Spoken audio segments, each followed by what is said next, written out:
Mhm. How do you pronounce your last name? Whale. Thank you. All right. Good evening, and thank you for joining us, and welcome to our evening book talk featuring Jean Flahive, author of Teddy Roosevelt, Millie, and the Elegant Ride, along with the ever wonderful Phil Morse. My name is Marcy Whale, and I oversee education and public programming at the forthcoming Theodore Roosevelt Presidential Library. But more importantly, I will be your host for this evening's broadcast. Now, as I introduce our guests, please take a moment. Let us know where you're joining us from today. You can drop it in the chat. I'm excited to see where we've got people joining us from, and I will kick us off. Pardon me for speaking it rather than typing it, but I am joining you all from the lovely Medora, North Dakota, where it is currently a balmy 35 degrees. Now, our featured author this evening is Jean Flahive. Jean is an award-winning author of children's books and young adult historical fiction, whose intricately researched work brings history to life. She is the author of 4 children's books, including Remember Me, Toma Joseph's Gift to Franklin Roosevelt, winner of a Moonbeam Gold Award, and The Canoe Maker, a Maine Literary Award finalist, as well as 3 young adult historical novels, most recently the wonderful Teddy Roosevelt, Millie, and the Elegant Ride, which is the winner of the 2020 Eric Hoffer Gold Medal for Middle Grade Readers. Along with Jean, we are joined by Phil Morse. Phil is a 35-year member of Seashore Trolley Museum in Kennebunkport, as well as a former trustee, president and CEO, director of community relations, and executive director at the museum. He is currently serving as the project sponsor for the restoration project of the Elegant Ride itself, National Register of Historic Places member, the Narcissus. A veritable expert. I would encourage anyone interested in trolley or any the renovation process of the Narcissus, which will be posted in the chat below. Now, my friends from, Rochester, Maine, San Antonio, Massachusetts, Wisconsin, New Jersey, settle in for the conversation. And I'd encourage you to jot down any questions that pop up along the way. We'll get to those at the end. But participation is completely up to you. Feel free to drop the questions in the chat or simply sit back and enjoy hearing from 2 people who truly bring history to life in very different and very cool ways. Jean and Phil, the floor is yours. Thank you, Marcy. And welcome, everyone. This is Jean over here. Phil's here. We're here in Saco, Maine, which is where I live. And appreciate Theodore Roosevelt Presidential Library inviting us to do this broadcast tonight. That's awesome. And thank you, Marcy, for working with us on figuring this out, and for Matt for the technical aspect of things. So as she mentioned, I've been at the Trolley Museum for a long time, a volunteer, and very excited about moving the Narcissus, the Elegant Ride project forward, which triggered a lot of these other aspects with Theodore Roosevelt and the Theodore Roosevelt Maine Heritage Trail. So I do a blog about this that is becoming pretty popular. Last month it had 45,000 page views. And so I get into these rabbit holes and come up with all this stuff. And with a slideshow like this, it makes it really challenging for me because I like to talk so much about the rabbit hole information. Slides don't really allow us to do that. So you're going to see quite a bit that I'm referring you to go to the blog, the narcissus1912.blogspot.com, because I'm releasing a post tonight after this is done of this slideshow with all the links and resources and additional information and photos and stories about all these different slides. So watching it, it's going to be great to see the pictures and see things, but I can't really spend a lot of time on it because by hearing me just these first couple of minutes, you can see what I do. So this is the first slide. The Sagamore Hill photo, I took that photo during Theodore Roosevelt Association, TRA annual meeting. in 2016, which happened to be also the 100th anniversary that they were celebrating too of the National Park Service. And the Sagamore Hill had just completed its 3-year renovation, so it was open to us. That was great. And underneath that is the Narcissus, the Elegant Ride with Theodore Roosevelt on it. He was a passenger on the Narcissus on August 18th, 1914. The Gray Historical supplied that. So I'm going to get right into it. Oh, Matt, thank you.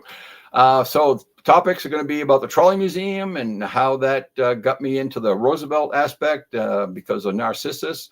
And then that got us going with the book and how that got me into releasing the Theodore Roosevelt Maine Heritage Trail Project. Matt, next slide. The Trolley Museum, Seashore Trolley Museum in Kennebunkport, was founded 86 years ago. It's the very first trolley museum in the whole world. And it is the largest trolley museum in the whole world. It's over 300 acres, all contiguous, 3 different towns. You can see the main campus in that map on the right-hand side. We have a branch down in Lowell, Massachusetts, in partnership with the National Park Service that's down there. It's a great, awesome project. So the Trolley Museum is going to be celebrating 87th year next year. So, Matt, thank you. One of the newest buildings opened this year was a $3.4 million gift. Is the Maine Central Railroad Model Railroad building. And that allows us to be open for the first time ever year round. So that's a great place to visit.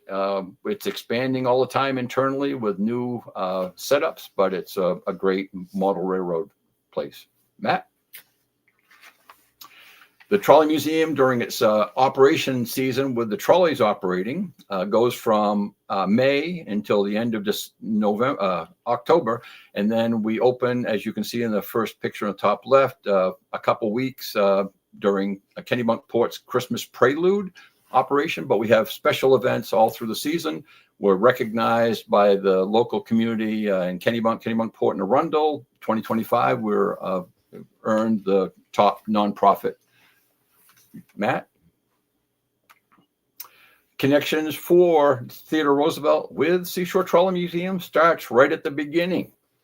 The leader of the founders, the handful of young people that got together to save the first trolley car that would become the mother trolley car of all trolley museums in the whole world, Car 31, which is 125 years old this year. The individual was a sophomore at Harvard University. Sound familiar? Harvard University. He was born in Boston. And he happened to be born the same month that Theodore Roosevelt passed away, January of 1919. His parents loved Theodore Roosevelt and named their son Theodore. And when Teddy, Ted is who he was really known at the Trolley Museum in those early days, when he, for the benefit of the individuals, made the deposit to buy the first car, Car 31. It was on July 5th, 1939, which was just 3 or 4 days after Theodore Roosevelt was dedicated at Mount Rushmore. And it also is going to be our anniversary, like I say, the 87th anniversary this year, and it's going to be just 1 day after the grand opening of the Theodore Roosevelt Presidential Library. Another memorial of TR's is in New Jersey. And one of the sculptors that created that beautiful stonework is the grandfather of one of the Trolley Museum's longtime members. You can see there. And then the other connection is with the Narcissus, which is the name of that electric interurban that Roosevelt was a passenger on August 18th, 1914 here in Maine when he was campaigning for Progressive Party candidates. We acquired that car. We'll talk about it in another slide or two. And that's a picture from Gray of him on the Narcissus that day. Next slide, please, Matt. So this is the Narcissus, the Elegant Ride on the book, in operation up in the top left. And then that company went out of business in 1933 during the Depression. And the bodies were sold for some of the vehicles, and the Narcissus was sold and went up to Sabattis, Maine, which is a little north of Lewiston. You can see a picture of it there from 1936. And it became a diner, which we'll see in a minute. And then after not doing well as a diner, it became a summer camp of a family. And so as electric railway fans would see the body of the Narcissus, they would envision, who can save this car and restore it so it would look like, and you can see the images of what it's going to look like when it's restored in 3D images with SolidWorks that the project manager at the shop, the restoration shop at the Trolley Museum, Ernie Eaton, creates that using SolidWorks, which is incredible. So next slide, Matt. So this is the Narcissus when it was a diner, the Sabattis Lake Diner. Then it sold and body was converted into the Valley Family Summer Camp. And then early on in the 60s, Trolley Museum members met with Mr. Valley, and he said, well, when I retire, if you build me a replacement camp or home, I'll give you the Narcissus. And you can see that's what happened. And on Halloween 1969, the Narcissus body arrived at the campus of the Trolley Museum. Next slide, please. Matt, thank you. So I started getting involved in it in 1999 to try to move the project forward so we could raise the money and restore the car to operational. People had been working on it over many years trying to acquire parts because none of the mechanical stuff or electrical stuff was with it. So it took years of things. We had volunteers go to Japan for 2 weeks to find components. But anyway, so I started doing a federal and state grant in 2010. And when I was looking through the articles, I read the story about this young girl with a bouquet of flowers and the Narcissus, giving it to Roosevelt. And I said, wow, that would be a great story. And then 2 years later, there's another story. So this talks about the newspaper articles, which again, you go on the blog, you'll find all those details. Next slide, Matt, please. So I got more into it in 2013 when the state didn't fund any of the grants that were any of the ones that were put in that came out of the committee with a thumbs up through the Maine Department of Transportation. So I had to start looking elsewhere. So I started looking into the Roosevelt, connection. So I read his autograph, his autograph, yeah, and read about him coming to Maine when he was 13 years old and riding and getting bullied on a stagecoach. And I was like, he doesn't talk about, what town he was in, what train he took, what steamboat he took, what the name of and so for me, for rabbit holes, I want to find out what that's all about. So I got some other books, and one of the books is by Andrew Vietz, and he talks about the Sewell connection, and that's an incredible book. Andrew's great. And so as I read more books, and I found that my father actually had a copy that you see in the bottom left of Maine, My State. And you can see my grandmother wrote my father's name in 1947. He used it in high school. And so I read TR's letter about my debt to Maine. And that just brought me more into it. And you can see I made a little list of things that kind of got me into the Narcissus and Roosevelt.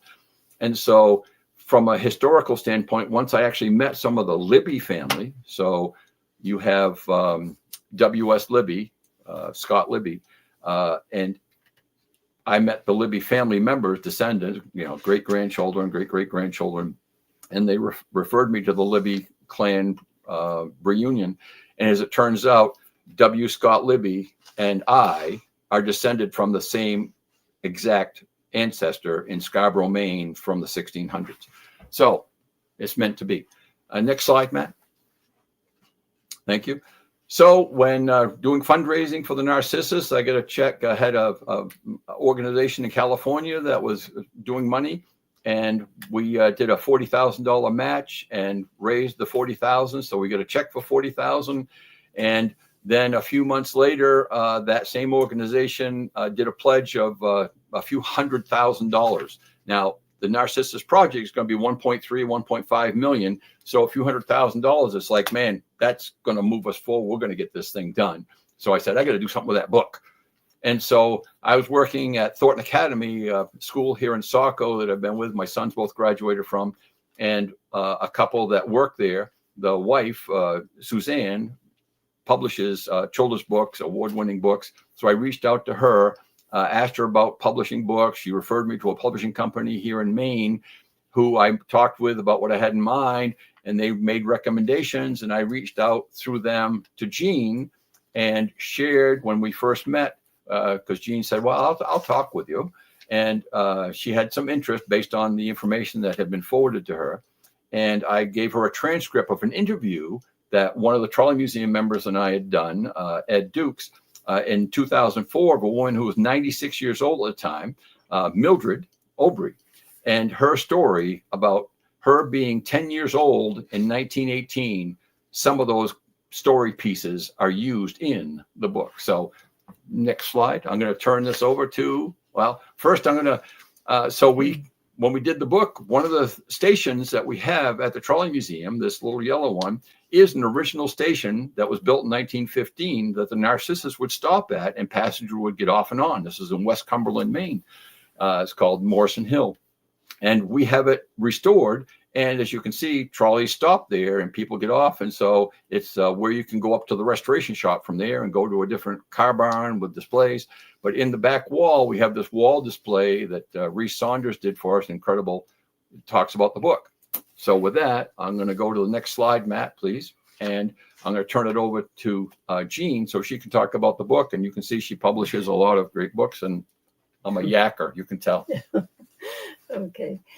Well, good evening. And I think we have you beat out there in Medora. We are a balmy 17 degrees tonight. So I offer a warm welcome in spite of the cold. And I'm going to tell you a story. In all my writings, I have focused on lesser known yet compelling pieces of Maine history, stories that captured me emotionally. So when Phil initially asked me if I'd be interested in writing a middle grade novel, and I was curious and intrigued, but I was also a little hesitant because I needed to feel that emotional trigger, or else, knowing me, I would probably say no. Well, that trigger was pulled when Phil mentioned Theodore Roosevelt and Maine in the same sentence. Phil asked for two things: that I include the arrival of the Portland-Lewiston interurban in 1914, and that I create a story around a touching encounter with Theodore had with a young farm girl from Gray, Maine, who handed him a bouquet of sweet peas when he was a passenger on the trolley Narcissus. I accepted, but then I realized this is quite a significant challenge. I had to weave an engaging story about an unknown farm girl, while at the same time, and this was very important to me and to Phil, that I ensure that Theodore Roosevelt remains very much a part of this narrative, even if he is largely in the background. He has to have that meaningful role.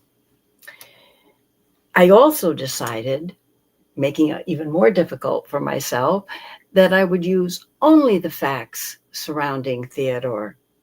I would not create a fictional story between Theodore and this young farm girl.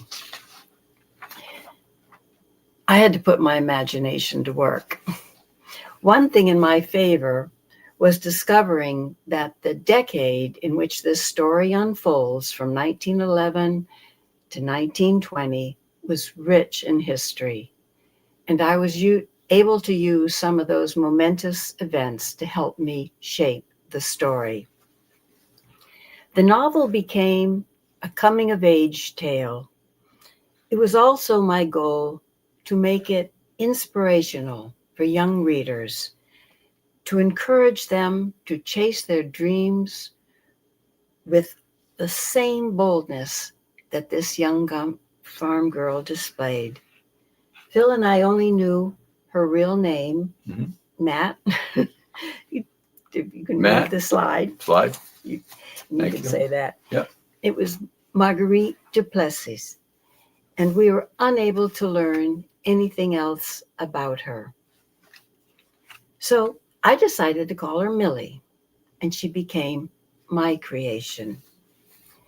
Readers will see hints as to Millie's character in the opening pages. At the age of 7, Millie is feisty, inquisitive, a dreamer, and perhaps beginning to realize that the life of a farmer's daughter may not suit her. I always feel a strong pull to visit places that I will be writing about, and I was very familiar with the town of Gray, but I needed to see and feel Sagamore Hill, and in particular, Theodore's grave. I was deeply moved by a plaque quoting Theodore that said, "Keep your eyes on the stars and your feet on the ground." I kept that quote in my mind as I continued to develop Millie's character. Her eyes were clearly on the sky and not yet on the ground. She chases her dreams, imagining flying away on a magic carpet to faraway places. One day, her magic carpet appears in the form of an electric trolley, further inspiring her to dream of life beyond the farm. And speaking of farm life, I needed to capture the essence of farm life in the early 1900s. Phil arranged for us to meet at the Gray Historical Society 3 charming elderly ladies you will see in the slide. 2 were 100 years old, and I think the third was, 99? They were all, yeah. And I learned of their challenges of daily life growing up, from the lack of electricity, the lack of running water, and the need for outdoor privies. 2 of the ladies grew up on farms and were quick to say they were not excluded from hard work from dawn to dusk, and provided me with many examples to use for the book of all of the chores that they had to accomplish in a single day. Interestingly, all 3 of these ladies also remembered riding on the interurban. Now it was time, in my next step, to create Millie's interest in Theodore Roosevelt. What would intrigue a 10-year-old girl enough to literally chase a trolley and hand him a bouquet of sweet peas? I also had to consider what might capture the imagination of a young reader. I found my answer doing some research of the early 1900s. I happened to read that it was relatively common for peddlers to travel to rural communities. Slide, please. Selling wares from their wagons. Some were accompanied by their wives, who often claimed to be fortune tellers. And I thought, well, my goodness, that could work. So still 7, Millie wanders along the new rail lines and unexpectedly comes across the peddler's camp. His wife, a fortune teller, calls out to her. And in a brief but anxious conversation, the fortune teller tells Millie that she will one day meet a notable person who rides in a black car. Theodore runs for president in 1912. Millie watches her father participate in a political rally, banging a wash tub as if it were a drum and shouting, "Teddy Roosevelt for president." She hears all that Theodore had accomplished as president, and that he should become president once again. Then she wonders if the notable person she is destined to meet is none other than Theodore Roosevelt himself, who she now refers to as Mr. Teddy. And the black car? Maybe it has something to do with electric trolleys. In 1914, 10-year-old Millie, Next slide, please. and her family are about to board their first ride on an electric trolley from the Gray station. Millie stares in shock at the car. To her, the trolley appears black, even though it was a very dark green. Then she hears that Roosevelt, within the coming days, will soon be a passenger on the interurban with a scheduled stop in Gray. She recalls the words of the fortune teller and is now convinced that Mr. Teddy must be the notable stranger she has yet to meet. That day arrives, and in the early morning, Millie and her mother are picking blueberries on Collie Hill. They hear the whistle of the trolley making its approach below. They pack the last of the boxes of blueberries into the wagon and hurry the horse down the road. A wagon wheel breaks. All seems lost. But Millie grabs her scattered bouquet of sweet peas and races down the hill, her mother chasing after her. As the Narcissus rounds a long curve, Millie sees Roosevelt look her way. He stands, motions to the conductor, and the trolley slows. Theodore hurries to the side door. Millie runs, chases the car, and with her arm outstretched, lifts the bouquet of sweet peas into the former president's hands. Mr. Teddy blows her a kiss. Theodore rode the interurban again 2 years later in 1916. We know that the trolley stopped at the Gray station, and Theodore stood on the trolley's rear platform and greeted the crowd. We also know that he asked if the young girl who had given him flowers 2 years before was among them, but she was not. This became my aha moment, my way to keep Theodore a meaningful part of this story. Millie had not known that her Mr. Teddy was at the station. She was inconsolable. Her mother shared with her that when things go wrong, we often look for a silver lining. For Millie to understand that a former president of the United States did in fact remember her, and to think of the thousands of strangers over the years, strangers he couldn't possibly need or want to remember, had asked for her.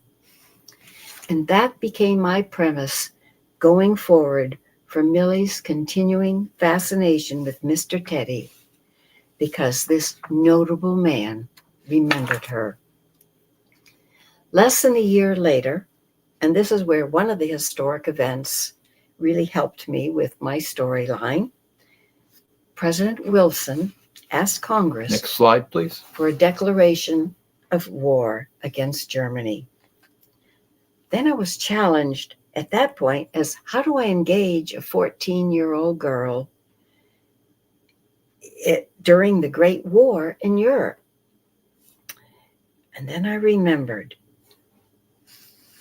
what about campfire girls? Didn't they sell Liberty bonds to support the war effort? So I wanted to do my research to verify my thinking. And I was shocked. I was literally shocked to discover that the founders of this national organization, Dr. Luther Gulick and his wife Charlotte, lived less than an hour's drive from Gray. And that their first camp, the first camp they developed, was on nearby Sebago Lake, Camp Wahilo. It still exists today. So selling Liberty bonds became my answer for Millie. Millie still holds fast to her dreams of leaving the farm, so much so that she continually dismisses the gentle attention of Sam, a would-be suitor. I was delighted to learn from Phil that Theodore Roosevelt would be speaking at a political convention in Portland, Maine, in March of 1918. And prior to the convention, Theodore was to deliver remarks outside the Falmouth Hotel. It was an opportunity for Millie. But as I mentioned earlier, I had committed to using only the facts with regard to Theodore. So while Millie is among the crowd, she does not meet him. But I needed to make this opportunity work. I needed a stand-in. Enter Bill Sewell, the wilderness guide from the wilds of northern Maine, who had a lifelong, enduring friendship with Theodore. This iconic Maine figure became the perfect stand-in and ultimately played a pivotal role in the story. I also became very attached to him. It happens with writers, and we miss our characters when we finish a book. During Theodore's remarks in front of the Falmouth Hotel, he asks his good friend Bill Sewell to give a wave, knowing he was out there among the crowd. Millie sees a long arm in a blue flannel shirt rise and wave. Theodore delivers his famous, beautiful remarks, "My debt to Maine," and then disappears into the hotel. Millie begins a frantic search for the man in the blue flannel shirt. In the crush of rushing bodies, she is pushed to the ground. Suddenly, a hand reaches down and pulls her to her feet, the hand of Bill Sewell. Sewell was delighted to learn that Millie was the young girl he had heard about who had chased the trolley. He told her he admired her grit. He does admonish Millie, however, for calling Theodore Mr. Teddy, saying he should be called Theodore or Colonel. In parting, Sewell assures Millie that he will let Theodore know he met the girl with the flowers. She smiles. "Thank you, Mr. Bill." Another strong Maine figure I incorporated briefly in the story was Florence Whitehouse, the Maine chair of the National Women's Party, who played a prominent role in the women's suffrage movement. Coincidentally, Mrs. Whitehouse had a speaking engagement in Gray about that time. That minor historical fact allowed Millie to meet her on the interurban on the ride home. I asked the great-granddaughter of Mrs. Whitehouse, Ann Gass, to develop that conversation. The last historical event that I incorporated was the Spanish influenza pandemic of 1918. Millie's brother Nathan volunteers to serve in the war in Europe, and in September enters training at Camp Devens in Massachusetts. Millie's doing her part, still selling Liberty bonds, still dreaming of leaving the farm, still dismissing Sam, even though her heart is speaking. Influenza spreads rapidly across Maine. All public facilities and schools and libraries were closed, even the county fair. Black wreaths were placed on doors to indicate death by influenza. A telegram informs Millie's family that Nathan had succumbed to influenza. During September, over 8,000 soldiers in training at Camp Devens fell sick, or died from the pandemic. 8,000. One newspaper reported that their bodies were stacked like cordwood. As Millie grieves her brother, she also understands that her dreams are now shattered. She needs to stay at the farm and take her brother's place. The Great War ends in November 1918, and just 2 months later, in January 1919, Millie learns that Theodore Roosevelt has died. She insists on visiting his grave, understanding she must wait for the worst of winter to pass. In March, Sam and his sister Eleanor accompany her on the trolleys to New York. I chose March because I learned that Bill Sewell had been invited to Sagamore Hill to work with Edith Roosevelt as a member of a committee to create a memorial for Theodore. It presented an opportunity for Millie. And for me, I got to bring Sewell back. He meets Millie, standing alone at Theodore's grave. Sewell listens to the grieving young lady now at the loss of her brother, the loss of Mr. Teddy, and the loss of her dreams. Sewell's wisdom, his insight, and mentoring ways long recognized by Theodore, show Millie a path forward. And we find Millie at last with her feet on the ground. And I'll turn it to you. Thank you, Jean. Matt, you can move on to the next slide. Jean, as you just recognized, has done an incredible job with that. We just had such a great time sharing, this manuscript as she was developing these things. We just had a great time working together. Thank you so much, Jean. One of the things we did during COVID was Maine Historical Society actually took the book and they created 8 units of classroom lesson plans historically considered based on the contents of the book. And they're for grades 6, 7, and 8. And then what we did is, using what the state standards are, put together vocabulary activities, writing activities, reading activities for grades 3 through 8. Those were all available online, free downloads at the museum site. And again, you can go to the blog and you can find all that stuff. Because so next page. Now we're going to transition, Matt. Yeah, I'm going to transition into all of that stuff. Had me really looking into all these connections that Roosevelt had through the state of Maine, and there's a minimum of 30 communities.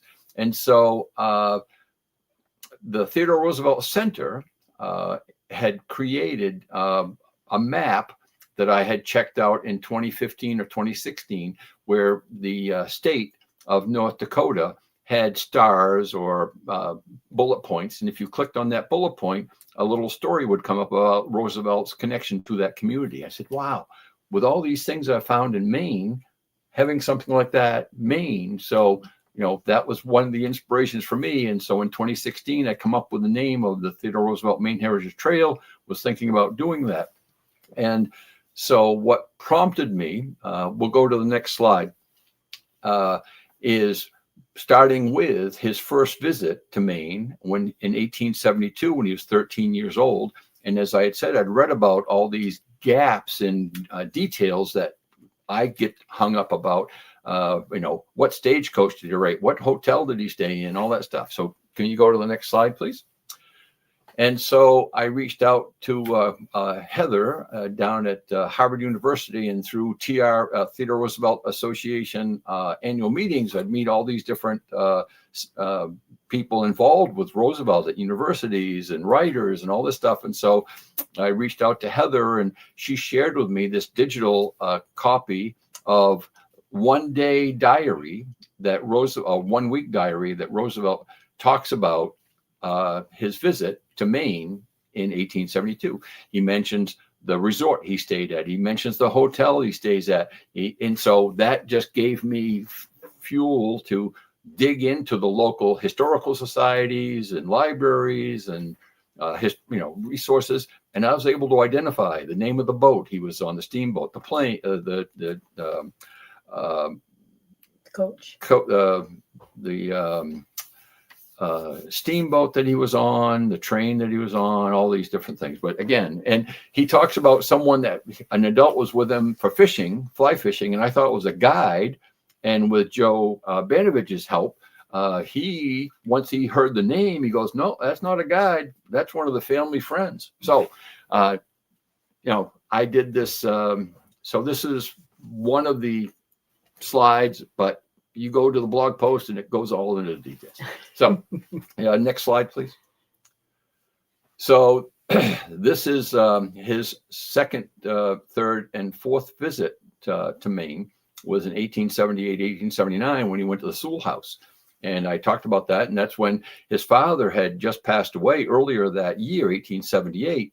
And it just timing, he was at Harvard University and it was at William Sewell's house. And he met Wilmot Dow, who was a nephew of Bill Sewell. But Bill Sewell, for me, the timing, based on reading Andrew Vietz's book and just learning about the Sewell house, is that Sewell family just embraced Theodore, and that mentor relationship that turns into a lifelong relationship just absolutely impacted Roosevelt's life in such a positive way forever. And so you can see one of the cool things when we're doing a fundraiser at the Trolley Museum for the Narcissus, I invited the Presque Isle Historical Society to bring down those three artifacts they have that the Dow family had donated to them. And so you can see, you can go to the next slide, please, Matt. Well, maybe not. You go back a second. I thought it was. So you can see there's a reflection in there of the three, there's looking at the left side, that's Theodore. And then in the middle is Wilmot, and then on the right is Bill Sewell. And that's the image, the photo from Harvard from February of 1879 that I had made into a giant, life-size, image on the wall. And it just so happened that the mirror was set up. So when I was standing there, I could see the reflection of those three guys in the mirror that all three of them used in the Dakotas at, the ranch. And I was like, that's a perfect picture. So I took that picture.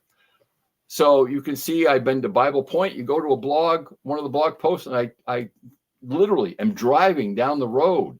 And the road gets more narrow and more narrow and more narrow. And then you have to park, and then you have to walk a mile. And you get to this beautiful spot, Bible Point, and that is where a stream is coming into the river, which goes into the lake. And it's just like, oh, man. That was where Roosevelt. That's where Bible Point was, because Sundays when he was there wasn't a church service. So he found his way in finding peace because he was dealing, struggling with the passing of his father. And so being there at that time with Bill Sewell and just being in Maine had this massive impact. Healing. So now we can go to the next page. Next. So in 79, when he came, he had some family members and personal friends, and they went. And one of the aspects they did was they took a wagon and then they walked and got to the base of Mount Katahdin at Katahdin Lake, and they camped out. And the map that I show on there is where they were walking towards Mount Katahdin. And Katahdin's in Baxter State Park. But a few years ago, 87,000 acres was created and made into the Katahdin Woods and Water National Monument. And when they did the initial application, it has the Theodore Roosevelt connection because he walked through that property with the Sewell and Dow and the family and camped out at the lake, and then climbed Katahdin and back, and then did some hunting and fishing and stuff. So that's a significant portion of that. So we can go to the next slide, please. So then in 1880, Roosevelt had graduated from Harvard. He got engaged to his, who would become his first wife, Alice. And with some of their family friends and college friends, in August of 1880, they came up to Maine and they went to Mount Desert Island because some of the family friends had summer camps and facilities up there. So they spent a couple of weeks up there, which is a great experience. That's where the national park, Acadia National Park, is, which if you have never gone there, I can't encourage you enough. What an incredibly beautiful park to visit. It's awesome. So then the next trip up Maine he made wasn't until 1902 when he was president. And he was doing a New England tour, presidential tour, in August 26th and 27th. He was in Maine. August 26th, one of the stops he had was in Old Orchard Beach, which is right next to Saco, where I'm living. I walked down there. It's 3.5 miles. And about a crowd of about 10,000. And one of the members in there, as you can see, that one is that Fred Watson. And Fred Watson was born in Saco, where I'm now, but he was working in Biddeford in 1902. But he had been a ranch hand for Theodore Roosevelt and worked with Wilmot and, with William and Wilmot. And so he got TR's attention by shouting out, and TR recognized him, invited him up on the train, and they got together for the first time. So again, there's a blog post about all that stuff. And working with the Theodore Roosevelt Center, they shared with me the list they have of all the Mainers that were living and working in the Medora area in those mid 1880s, and Fred's name is in there. So next slide, please. So then he came back, mostly politically the next few times. In 1912, of course, initially in March, that was when the state Republican meeting was, and he was hoping to get the vote so he could become the Republican presidential candidate. That didn't work out across the country. So that's why the Progressive Party, the Moose Party, became into play. Then he came back in 1914. That's the day that he rode the Narcissus. He happened to stop in Kennebunk. He was on the Hester. That was the train, the parlor car he was on. And one of the guests that came in, because he stopped and shook hands and met some politicians, was a Progressive Party guy from Kennebunk, who he and his wife were friends with my grandparents in Kennebunk. And he invited that friend, that Progressive Party friend, to stay with him on the train, go up to Auburn, and then he actually rode the Narcissus back to Portland with Theodore. We can go to the next slide. Again, there's slides and all this stuff, posts and all this in the blog. So then he came back in 1916. Again, then 1916, you can see the picture. 1918, you can see the picture of him with 4 candidates. And that picture actually was shared with me by the Theodore Roosevelt Center, and the Theodore Roosevelt Presidential Library had received it from somebody in Europe, and there were names written on it, but no location and no date. And so nobody had seen this photo before. This was 1916. Maybe they found others now, but back then. So the Presidential Library reached out to the Roosevelt Center. Nobody knew, but the project manager, Sharon Keltz at Theodore Roosevelt Center, knew I was into Roosevelt research up here in Maine. So she shared it with me, and I was able to identify the date and place that this took place. So that was cool. So we can move on to the next slide.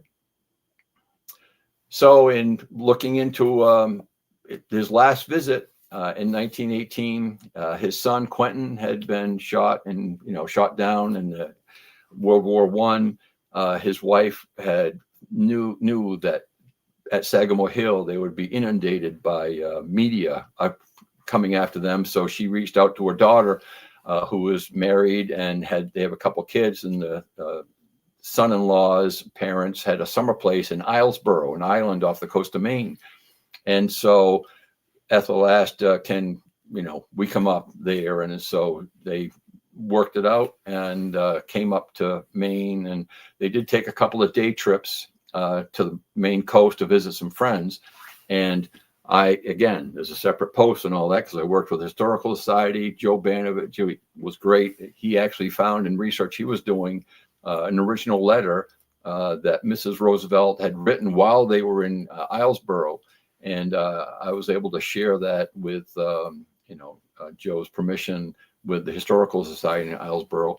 But one of the trips was over to Camden, Maine, and there's a little hill, 800-foot hill there. And Roosevelt actually climbed up that. And Joe feels that might be the last real hiking of a mountain or high hill like that, because it was less than 5 months later that Roosevelt passed away, sadly. But next slide. So there are those areas that are all direct contacts with Roosevelt. He visited there, he stopped in the train, shook hands. But there are some other places that he has direct in some ways, but not personally on there. So the first one, I put each of these as a letter on the map with a moose. And so the first one is A, and that's Kittery, Maine. And Kittery is right at the York County, the furthest, the most southern county in Maine. It's right on the river, and across the river is Portsmouth, New Hampshire. And Roosevelt had organized for a peace treaty in the Portsmouth area for Japan and Russia and the U.S. overseeing that to meet there in Portsmouth. And they did in a hotel, they stayed there. But their actual meetings for a peace treaty was in Kittery at the Portsmouth Naval Shipyard. So it's named the Portsmouth Naval Shipyard, but it's actually in Kittery, Maine. Again, whole different page and all that stuff. We can move on to the next one. Yeah.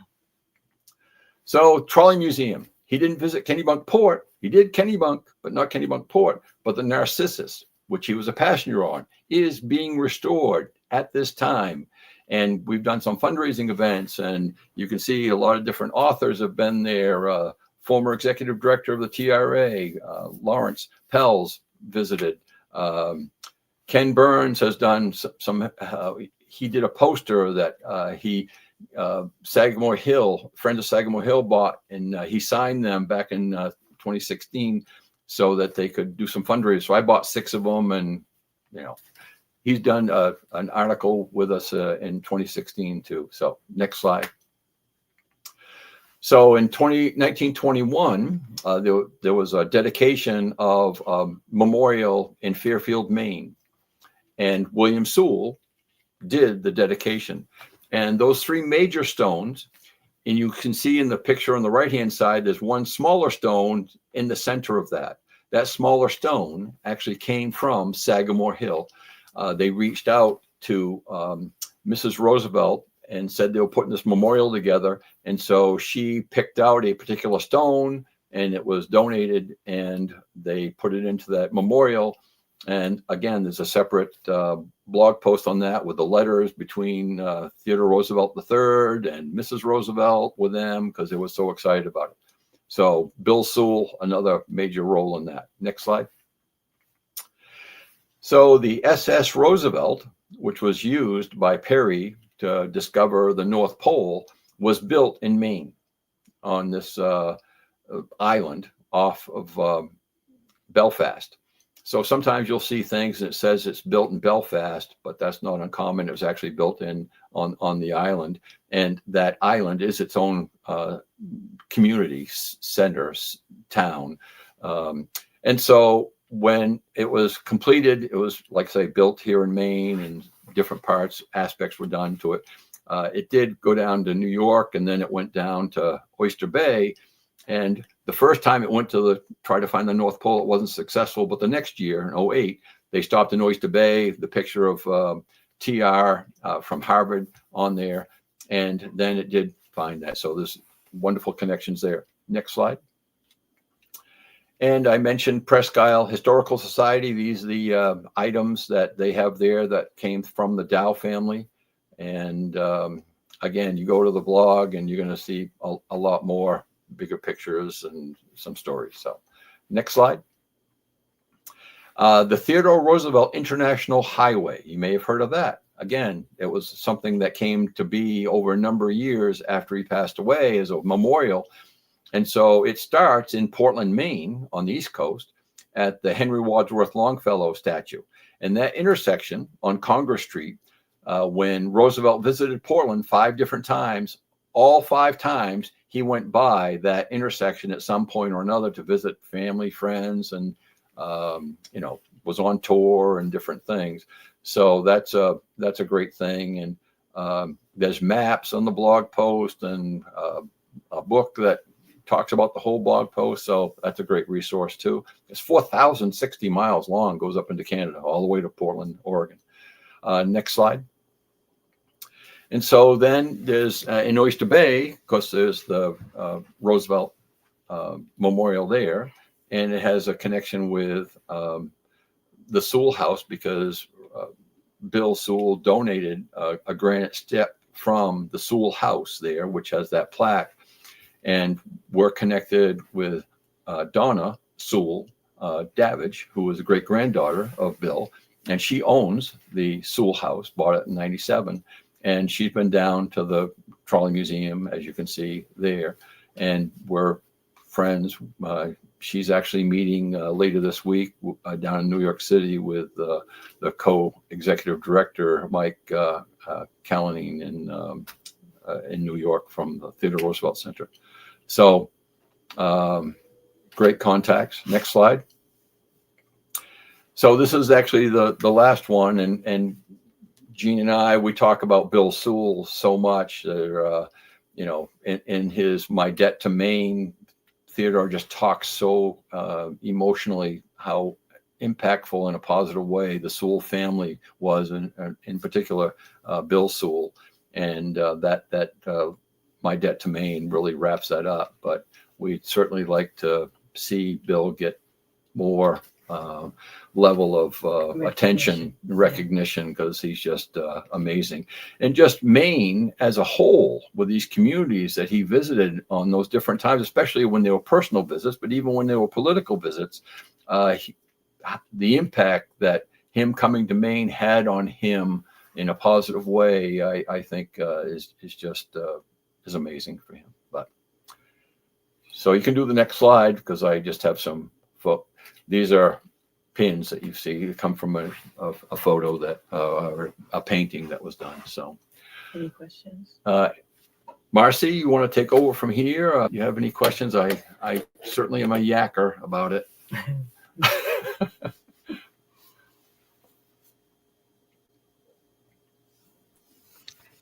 Bill, you could talk to us any day of the week, and I think we would all listen to you. So thank you so much for sharing. That was a wonderful discussion from the both of you. I just love all of the little details that you were able to incorporate both into the story and into your slideshow. Gene, like the starting location of the campfire girls or the peddlers being that spark of like, oh, that can be what drives her to go on a CTR. And Phil, the reflection in the mirror for a rock from Sagamore Hill as part of the memorial dedicated by Bill. You guys are clearly bringing a tremendous amount of detail to the work that you do, and we really can't thank you enough for sharing it with us today. So we've got a few questions in the chat, and I, of course, have questions too as a big lover of historical fiction. So I'm going to scroll up. I saw a really important one from Joe. We've got it up on the screen here. When are people going to be able to go to the Trolley Museum and ride the Narcissus down the tracks? Any updates on that, Phil? Well, if you'll be able to see in the blog a recent update on the restoration where it's at, and it's actually just beginning to be put back together, the basic part of the undercarriage of it. From a financial standpoint, to make things progress, we need another $500,000 or $600,000. And even if we had all of that money with us right now, the complication of this restoration would take 2 or 3 years, even if we had all the money now.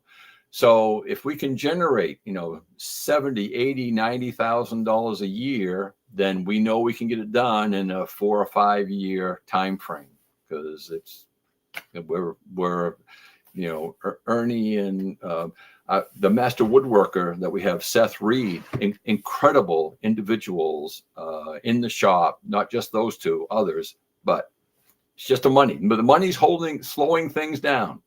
So all the proceeds I get from the book, the ebooks and the audiobooks, I donate it all to the Narcissus Project. All right, so everybody hear that. If anybody has a spare $500,000 to $600,000 that they've been needing a project to dedicate it to, I think we found a really good one. We've got a question from an Alice Wind. Gene, this might be for you. How have students received the book? What have they connected with the most?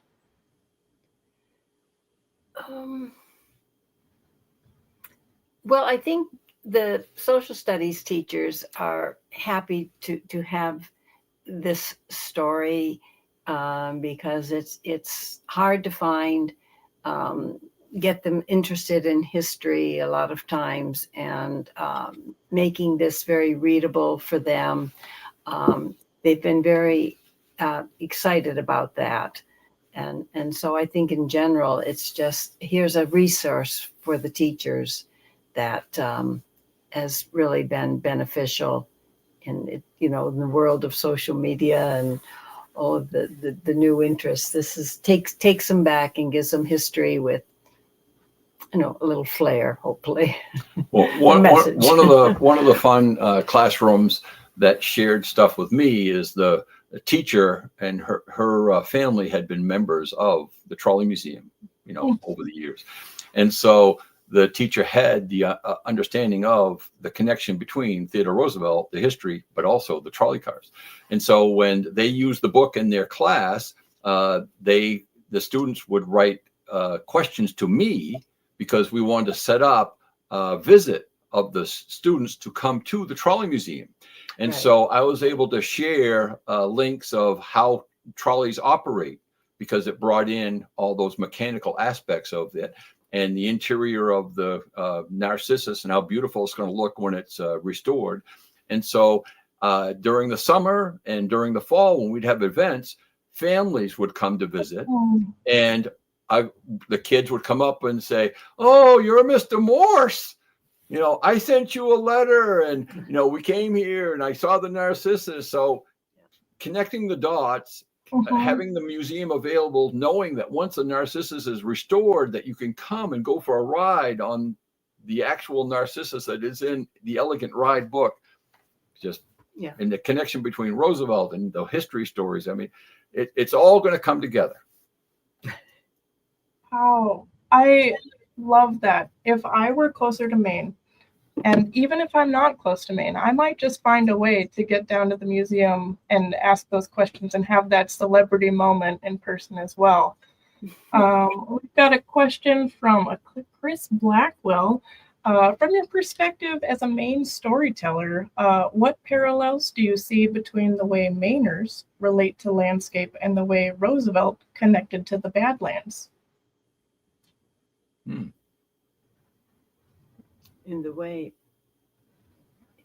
could you repeat the connection Absolutely. that he So between the Badlands and the landscape? Do we see anything? Well, for me, being a Mainer, my family roots go back to Scarborough to 1637. It goes back to Wells to 1640-41, founding families. Actually, on my father's side, it goes back to the three of the founding family members of Dedham, Massachusetts in 1636. They arrived in 1635. So my roots here in Maine is you have so many options. I live in Saco right now. You can go to the beach, be 3 minutes away from here. You can go inland and go mountain climbing. You can go down rivers. You can go up north, and Canada's right there. You can go south, and Boston's only an hour and a half away. New York City's only 4.5 hours away. You have access to anything that you might feel at the moment that you'd like to do. You want to go snowmobiling, you want to go skiing, you can do any combination of things. So utilizing the geography for so many different options is an incredible thing. Wonderful. And we've got time for maybe one more, if you'll both humor us, Jean and Phil. Does that sound doable? Sure. Okay, and this is one from yours truly. So, Phil, you have the esteemed privilege of becoming a character in a book. How cool is that? Oh, yes. Well, I'd love to hear from both of you. Phil, what was that like, coming to life on the page, being a part of those conversations coming together? And Jean, what is that like, sort of integrating someone into the text? What was the process from both sides? Let me start with it. So that's not an offer I made. Put me in the book. No, it wasn't. I get the first 7-chapter manuscript. So I hadn't read anything yet, So I'm reading that manuscript. I'm like, what am I doing in the story? Driver, what? And so I'll let you go from there. And I didn't tell him I was going to do this, but as in the prologue, Millie is 94, or something, and she's heard that the Narcissus is being restored. And knowing his passion, so passionate about this project, that I thought, well, Millie's going to have to go see it, and she's going to meet Phil. And then they're going to sit there, and interspersed in the story, they're sitting in the Narcissus, and Phil asks her questions. I didn't mention that, but that's part of the book. And I thought I had to do it for him because of his passion. Oh, I love that so much. And I don't think there's a better note that we could have ended on. So Jean and Phil, thank you both so much for sharing your expertise with us tonight. It has truly been wonderful to listen and learn from the both of you. And before we sign off, the classic, wait, there's more. For all of you in the studio audience tonight, if you, for some reason, do not own your own copy of Teddy Roosevelt, Millie, and the Elegant Ride, Phil is very generously offering free shipping for orders placed before December 25th. Ordering details, including how to request a personalized inscription from Jean and Phil, will be available in a post on the Narcissus Restoration blog.